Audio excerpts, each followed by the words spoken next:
Hi everyone, welcome back to my channel. Hope you guys are doing really well. In today's video I have another perfume review video and we will be talking about Christian Dior Oud Ispahan. Is it Ispahan, Ispahan? The way you like to call it doesn't really matter. I say it Ispahan. That's how I would like to call it. Before I start and before I get into this video, I'm very excited today for some reason. Before I get everything, if you're new here, hi, I'm Rahma and I do men's fashion and beauty videos. So if this is your thing, definitely click that subscribe button so don't miss out on videos like these. Now the world of Christian Dior and the Maison Christian Dior perfume range is one of my absolute favorite collection in the perfume history. I think their fragrances, the Maison fragrances, are so beautifully crafted.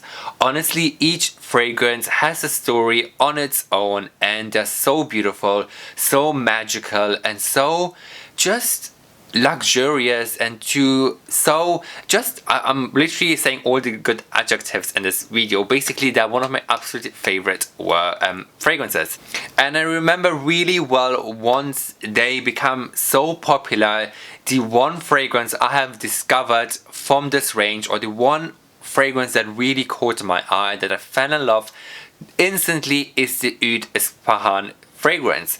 And this fragrance is not only loved by me, it is loved by everyone, and it is then, I believe, it's the #1 best-selling fragrance from the whole range, and it's quite a huge statement because they have quite a lot of varieties or different type of scents now available in the Maison Christian Dior fragrances. So the Oud Ispahan, I believe, is the #1 fragrance. So of course I would like to talk about it, and I want to show you and give you guys my personal review.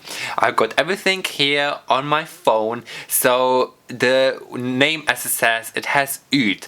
It's not your typical strong oud fragrance, but you will smell the oud definitely in the scent. And also it's very like rosy as well, and it's very woody, ambery, warm, spicy. It's got the patchouli, it's very like floral and musky as well. So it's more like a floral intake of an oud. It's not like in your face kind of oud, it's more like here, more subtle, more floral, more like sophisticated kind of oud fragrance. This fragrance is a unisex fragrance for women and for men, and it was launched in 2012, and since now, like nearly 10 years later, like 9 years later, this fragrance is still everyone's favorite because it has the right balance. It's not too strong and it's also not too feminine. It's just the right point in the middle. Like people who like oud, they don't wanna, for example, there are lots of different type of people who like different type of scent orientations of oud. So people who like oud but don't like the strong intense version of oud, they like to go for something like this, which is more like subtle, more sophisticated and more floral, and it's more complementing your skin tone with another kind of note. So speaking of the notes, let's go straight into the notes, and the top note it has is labdanum, which is a floral note. Labdanum you'll find a majority of niche fragrance brands, and labdanum is the top note of this fragrance.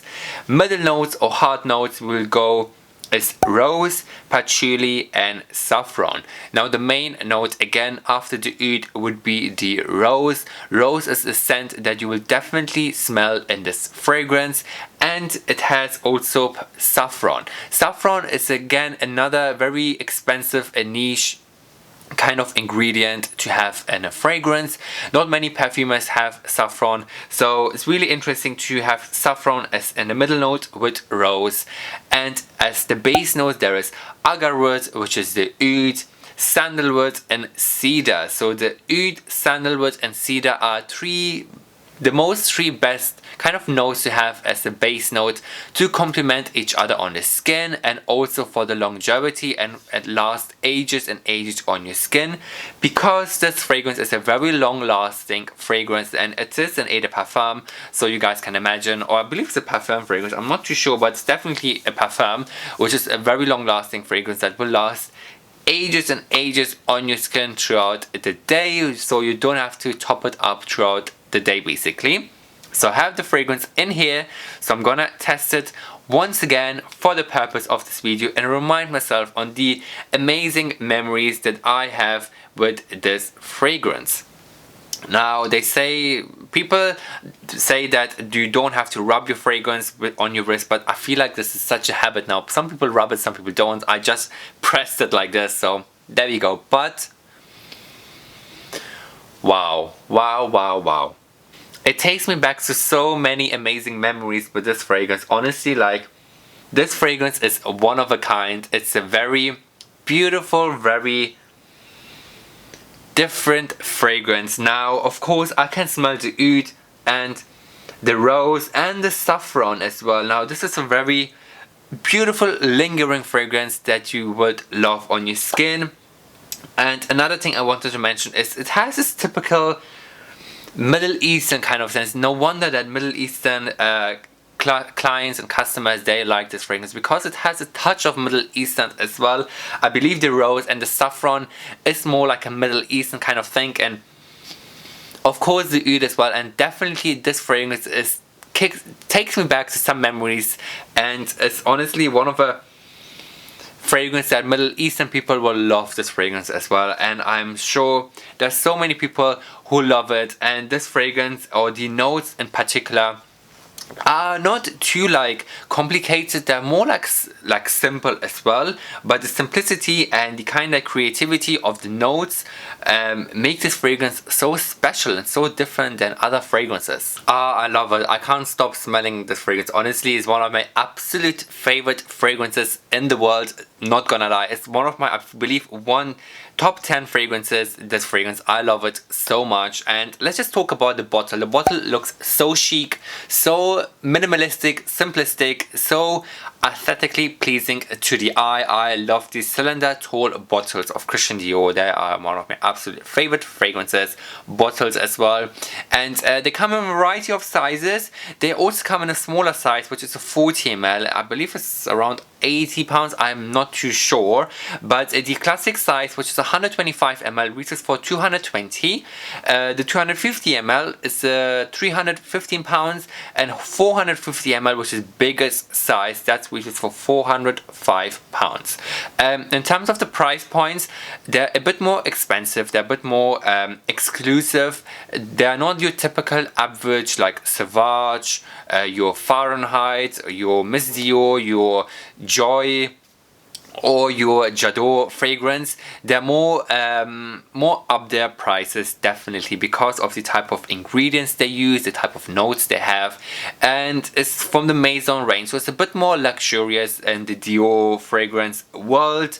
But yeah, so these are the prices. They're a bit pricey, but if you compare it to other brands or other kind of niche fragrances, I guess they're more kind of the same like. So this is the prices of the Christian Dior, and I'm gonna leave a link down below in the description for you guys to go and check it out.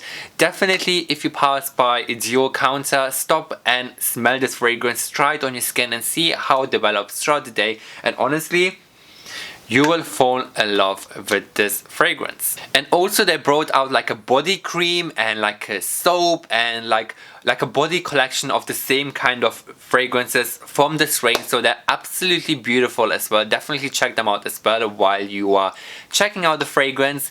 And I believe this is it. This was it with my review video of the Christian Dior Oud Ispahan.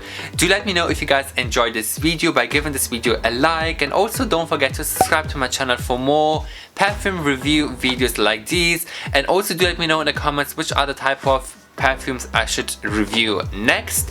And thanks so much for watching. Until next time, I will see you all in the next one.